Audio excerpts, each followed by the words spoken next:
E eventualmente, se Vossas Excelências assim entenderem e me aprovarem... O senhor não tem vergonha de ser ministro da Justiça e sair para poder ser indicado para ministro? O senhor que está servindo um governo, o senhor não tem vergonha de ter feito um lobby de gabinete em gabinete? Alguns chegam aqui e vendem a mãe, porque mente tanto. E quando põe a toga, chega lá no Supremo é completamente diferente. Ah, mas o senhor é ligado a um partido político. Nisso aí Temer errou. Tem indicado você, sinceramente. Então pau que dá em Chico, dá em Francisco. Nós não podemos lidar com amnésia. E ele disse uma coisa aqui, senador, o que eu falei, depois que o homem põe a toga, é tudo diferente. Não se separa um homem das suas convicções. Pessoal, eu quero deixar esse vídeo aqui pra vocês, onde o senador Magno Malta, na frente de Moraes, vai falar verdades. Simplesmente ele vai expor as verdades na frente dele. Isso aqui foi uma sabatina no Senado Federal, onde Alexandre de Moraes ainda era ministro do governo Temer, e ele foi ser sabatinado para se tornar ministro do Supremo Tribunal Federal.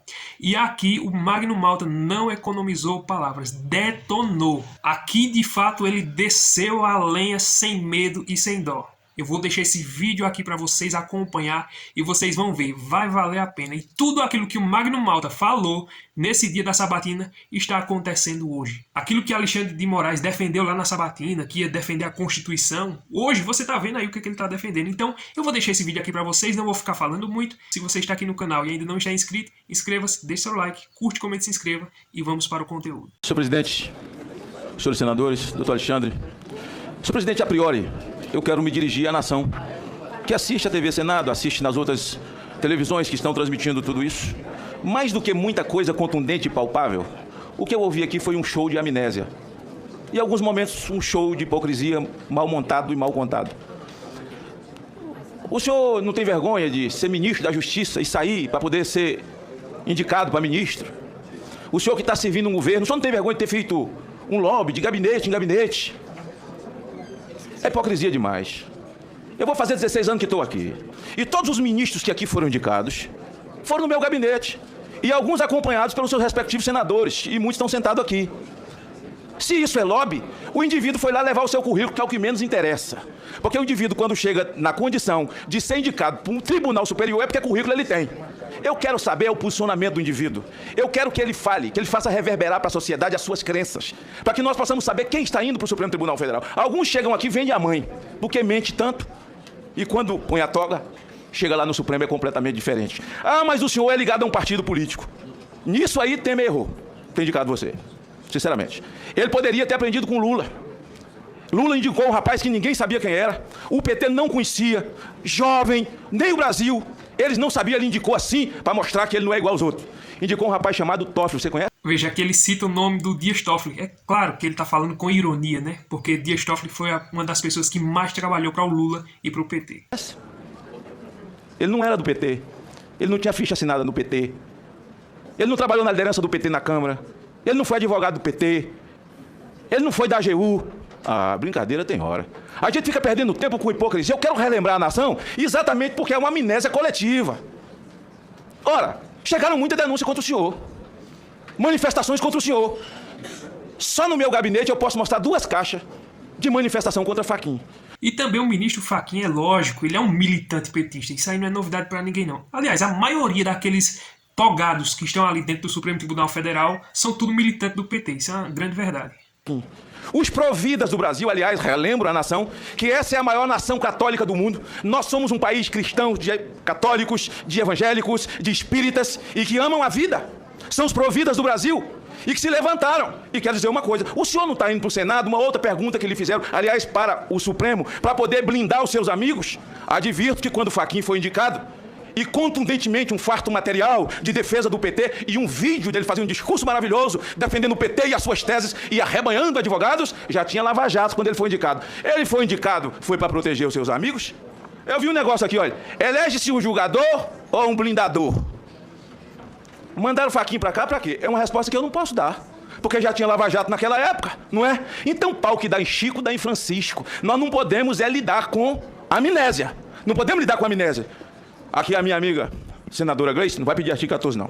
Falou o seguinte, olha, alguns com o Fachin e com o Barroso foram verdadeiros leões. E agora estão se comportando como gatinho. É verdade. Eu vou continuar como leão. Vou lhe perguntar. Mas confesso a Vossa Excelência que eu continuo um gatinho, eu.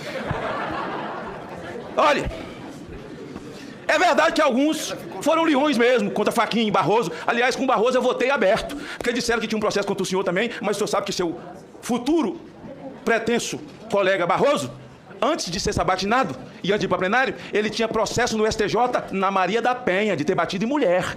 Aí eu pergunto, quem é o mais sem vergonha de tudo? É o Barroso ou os senadores que aprovaram a ida dele para o Supremo Tribunal Federal? É claro que os senadores, né? O homem passou pela Maria da Penha por ter feito alguma coisa com a esposa. Os senadores, sabendo disso, mesmo assim, aprovaram para ele trabalhar pela justiça do Brasil. Você tá de brincadeira, né? O ministro Barroso. E eu votei aberto e mostrei o processo. Por que eu estava votando aberto? Então veja, eu não quero lidar com hipocrisia. Então veja, quando tratam essa questão de uma forma de que nós nunca procedemos assim, nunca fizemos assim, fizeram assim. E alguns naquela época, com Fachin e Barroso, se comportaram como gatinho, mas está se comportando como leão com você. É da vida, é do jogo. Estão inquirindo. Eu estou falando para o Brasil, é para o Brasil recordar. Eu votei contra Fachin aberto. E ele disse uma coisa aqui, senador, o que eu falei, depois que o homem põe a toga, é tudo diferente. Não se separa um homem das suas convicções. Por isso eu quero saber das suas convicções. Eu quero que o senhor reverbere as suas convicções, para que fique gravado aqui em mim e na nação brasileira. Porque o povo brasileiro não tão somente perdeu respeito pela classe política, mas perdeu respeito também pelas cortes supremas desse país, pelo judiciário, até pelo abuso de poder. Pergunta o senhor, pode um ministro monocraticamente enquadrar um poder? Agora a Câmara foi enquadrada por Fux, que é meu amigo faixa preta de jiu-jitsu. Pode o Senado ser enquadrado por um ministro numa decisão monocrática? Aí não é democracia, nós não temos separação de poderes. A nação não pode pagar pelas convicções. Vossa Excelência disse aqui que naquilo, eu vi isso pelo rádio, onde envolver ou processos ou onde Vossa Excelência militou como advogado, se julgará impedido. Parabéns, porque o ministro Barroso advogou para a Marcha da Maconha e para ONGs abortistas, e ele tem que se julgar impedido dessas matérias que são caras para uma nação cristã nesse país. Passo a perguntar alguns pontos, pode anotar. Quero ouvir com a claridade desse momento que Vossa Excelência pensa sobre o aborto. A sua posição, porque para nós é muito cara, porque aborto é assinte contra a natureza de Deus. Sobre esse tema do aborto, você vai ver que o ministro Alexandre de Moraes, ele vai enrolar, ele vai dar o drible dele, mas não vai responder. Drogas!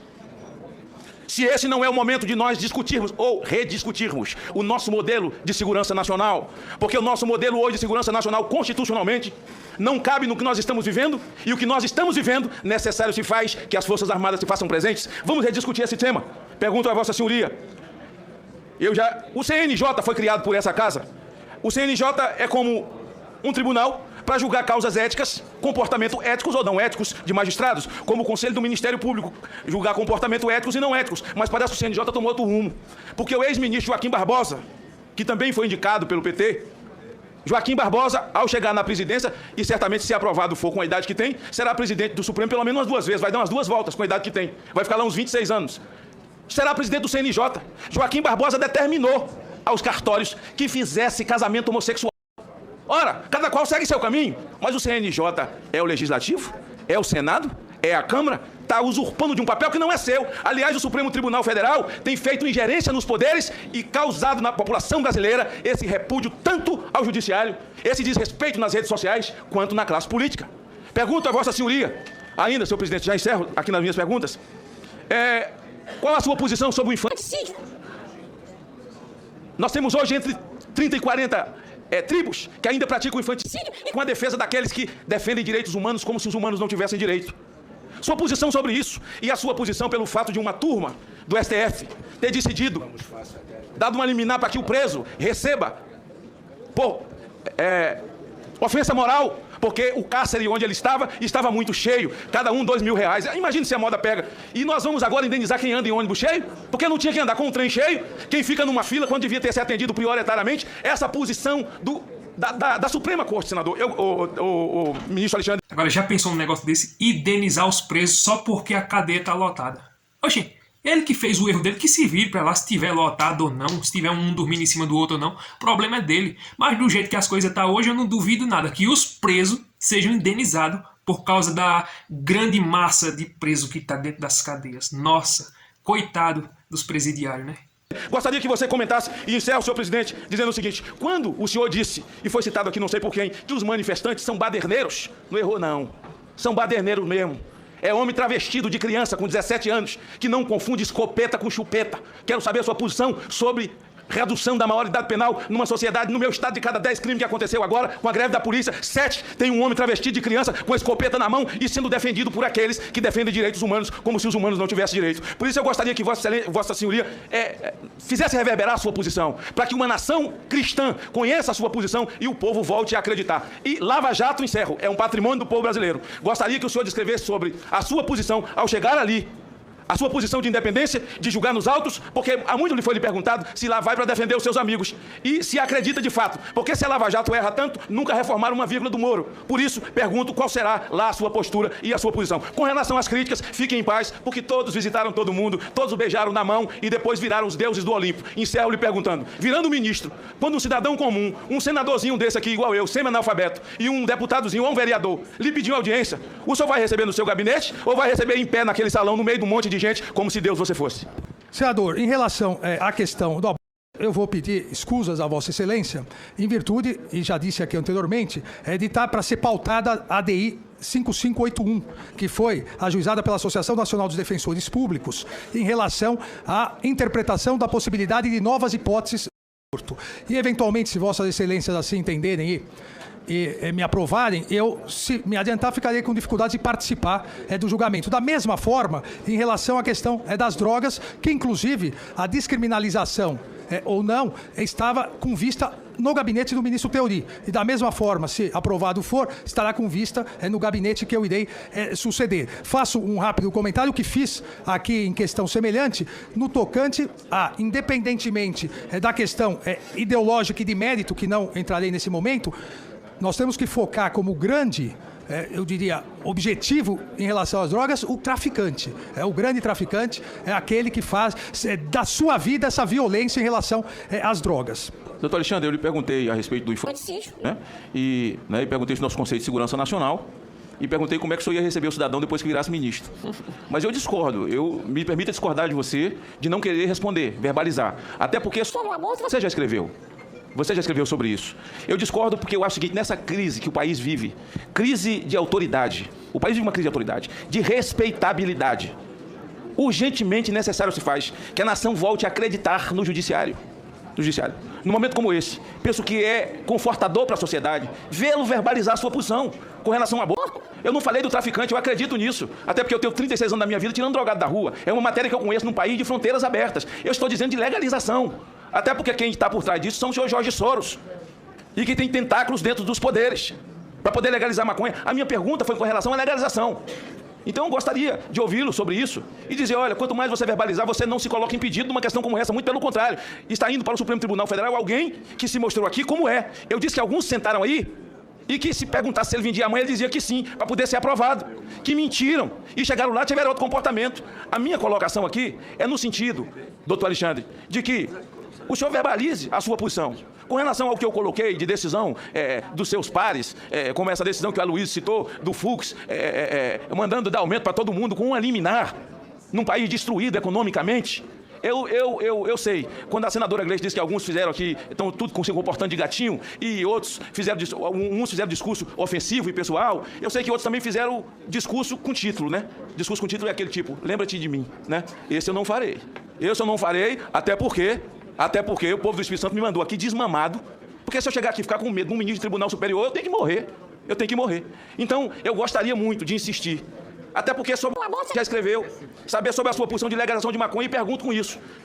Em legalizando a maconha no Brasil, como que é o seu futuro colega Barroso, se você for aprovado, que deu um voto sentado lá dizendo, porque o cidadão tem direito de tomar sua cervejinha ou sua caipirinha depois de uma noite de trabalho e dormir. Também tem direito de fumar seu baseado. Isso é demais para um ministro do Tribunal Superior. Tudo bem que álcool é uma desgraça, mas está legalizado. Mas maconha é crime. E o ministro do Tribunal Superior senta lá na sua empáfia, fala uma coisa como essa. Então a sociedade brasileira quer saber quem nós estamos votando, para quem nós estamos mandando para lá. E uns dizem, me arrependo tanto de ter ajudado esse Fachin, pensei que era um homem garantista. Esse Barroso, pensei também que era um advogado garantista. Esse cara tá dando show lá, que não sei o quê. Então não quero me referir aos casos mais recentes. A justiça agora em Manaus Morreu aquele monte de macho na cadeia. Até porque quem decide pela droga e pelo crime sabe que duas coisas podem acontecer a eles: cemitério ou cadeia. Mas as famílias vão ser indenizadas de 60 mil. Mamãe me acorde. Isso é brincadeira. E as famílias enlutadas. E o cidadão que esse cidadão assintosamente matou, assaltou, desgraçou a vida, que nem foram visitados pelos direitos humanos. Agora a família vai ser indenizada. E a família enlutada. Essa é a minha pergunta. Quando eu perguntei sobre essa situação, o preso está sendo desmoralizado, assintoso contra ele. Então ele pode entrar e vai receber 2 mil. A turma votou, porque está num presídio superlotado. Meu Deus, e quem ele matou? E as crianças? E os órfãos? E os enlutados? Quem é que vai ressarcir essa gente? Indenizar essa gente? Então, é para essa casa que o senhor está aqui sendo sabatizado para ir. E é uma perplexidade. Aqueles que são contra o senhor, que mandou muita coisa para lá, é aqueles que sempre foram. Eu também recebi muita coisa de apoio à vossa senhoria, como todos aqui receberam. E é assim que acontece, é igual a eleição. Quando a gente vai disputar a eleição, tem um monte na rua xingando a gente, pago. E outros que batem palma para a gente porque gosta. É da vida. E todos quantos vierem passar aqui pelo seu lugar, muitas entidades defendendo seus interesses vão ser contra e outros vão ser a favor. Mas eu fui trazido aqui pelo vento das bandeiras que eu estou defendendo e sempre defendi. E gostaria de que você pudesse verbalizar. Você não se tornará impedido com isso, sem problema nenhum. Eu acredito plenamente nisso, até porque são posições verbalizadas antes de ser cogitado para poder ir ao Supremo Tribunal Federal. Bem, senador, eu vou, em relação a... Novamente, desculpa a Vossa Excelência, em virtude de 2 julgamentos que já se encontram no Supremo Tribunal Federal. Pois é, pessoal, eu quis trazer esse vídeo apenas para nós relembrar e saber o que acontece dentro de uma sabatina do Senado Federal. Porque quando esses candidatos ao STF, eles vão para o Senado, eles vão defendendo Constituição, eles vão defendendo a liberdade, ali eles são pró-vida, ali eles são contra a bandidagem. Eles sabem vender o peixe deles quando vão para lá para sabatina. Não, eu vou defender, e eles, né, claro, para colocar aquela toga nas costas, é como o senador Magno Malta disse, eles são capazes de vender até a mãe. Agora, depois que ele passa pela sabatina, depois que ele é aprovado para o STF, ele esquece de tudo que ele prometeu. Exemplo disso é justamente o Alexandre de Moraes. Lá ele jurou defender a Constituição e hoje, o que é que ele faz? Ele rasga a Constituição que ele jurou defender. E não é só ele não, qualquer um que for sabatinado, eles vão jurar de pé junto, que vão fazer cumprir, vão fazer a lei, não sei o quê. Chega lá, né, basta botar a toga nas costas. E agora é interessante que os senadores, eles têm autoridade, têm moral para sabatinar e para aprovar um ministro. Só não tem moral para colocar um impeachment. Só não tem moral para chamar um ministro para prestar declaração ali no Senado Federal. Eles não têm moral para isso. Para isso, eles têm medo. Mas quando é para sabatinar, não. Lá eles vão como se eles tivessem razão, como se eles soubessem o que estão fazendo. Infelizmente, é um bando de tolo. Até porque, aliás, já é tudo um acordo já, né? Porque o candidato ao Supremo Tribunal Federal, ele vai ali no gabinete de cada senador, conversa lá, vai, me ajeita aí, vota em mim, porque quando chegar lá eu não vou te investigar, eu não vou atrás de tu. É desse jeito, é desse jeito. É tudo acordo por trás. Ali é tudo um circo, é tudo um faz de conta. Triste realidade, mas é justamente isso que acontece dentro da política. Quem pensa, não, ali tá um negócio muito sério, ali tá... nada disso. Conversa. É tudo acordo. Infelizmente, essa é a triste realidade. Esse é o Brasil. Então, se você gostou desse vídeo, deixa teu like, curte, comente e se inscreva. Até o próximo vídeo, se Deus permitir.